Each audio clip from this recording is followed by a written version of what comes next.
दोस्तों नमस्कार। आज मैं आपको सुनाऊंगा एक मनोरंजक रोचक कहानी जिसका नाम है लालची लकड़हारे की कहानी। सोहनपुर गांव में रामलाल नाम का एक लकड़हारा रहता था। वो अपनी जीविका चलाने के लिए गांव के पास के ही जंगल से रोज लकड़ियां चुनता और उन्हें बेचकर कुछ पैसे कमा लेता था। इसी तरह उसका गुजारा चल रहा था। कुछ दिनों के बाद रामलाल की शादी हो गई।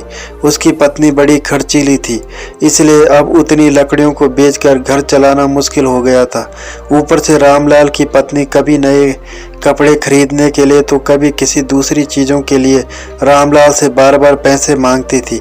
अगर पैसे ना मिले तो रूठ जाती। रामलाल अपनी पत्नी से बहुत प्यार करता था, इसलिए उसकी नाराज़गी वो बर्दाश्त नहीं कर पाता था। रामलाल ने ठान लिया कि वो अब ज़्यादा लकड़ियाँ इकट्ठा करके बेचेगा ताकि उसकी पत्नी को रोज़ रोज़ पैसों की कमी ना हो।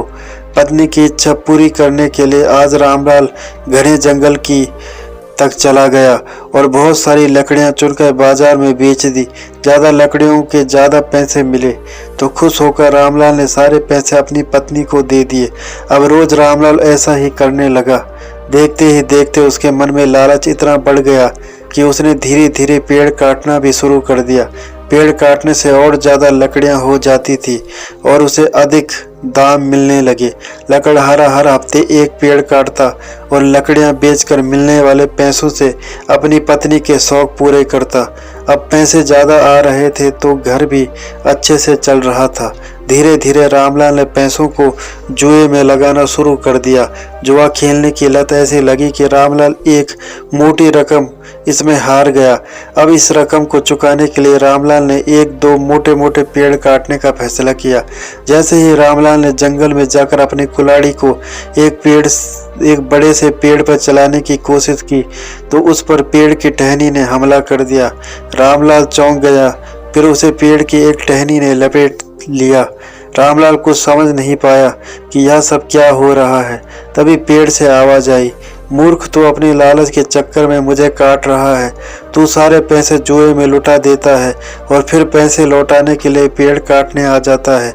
तुझे पता है कि पेड़ कितने कीमती होते हैं। हमारे अंदर भी जान बसती है और तुम इंसानों को जीने के लिए हवा, धूप में छाया और भूख को शांत करने के लिए फल देते हैं, लेकिन तू अपने स्वार्थ के लिए हमें ही काट रहा है।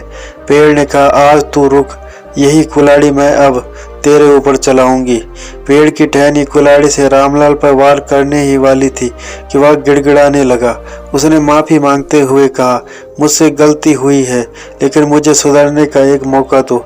अगर आप मुझे मार दोगे तो मेरी पत्नी का क्या होगा? वो अकेली पड़ जाएगी। आज से मैं किसी पेड़ को नहीं काटूंगा, यह प्रण लेता हूँ। यह सब सुनकर पेड़ को रामलाल के ऊपर दया आ गई। उसने रामलाल को छोड़ दिया।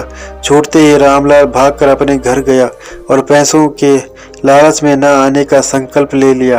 कहानी से सीख, लालच में आकर पर्यावरण के साथ खिलवाड़ नहीं करना चाहिए। हमें ऑक्सीजन पेड़ से ही मिलती है, इन्हें काटकर हम खुद अपने जीवन में संकट को ला रहे हैं। तो दोस्तों, ये थी आज की कहानी। उम्मीद करता हूँ आपको कहानी पसंद आई होगी। अगर आपको कहानी पसंद आई है तो चैनल को सब्सक्राइब करें और बेल आइकन को प्रेस करके ऑल पर क्लिक करें। धन्यवाद।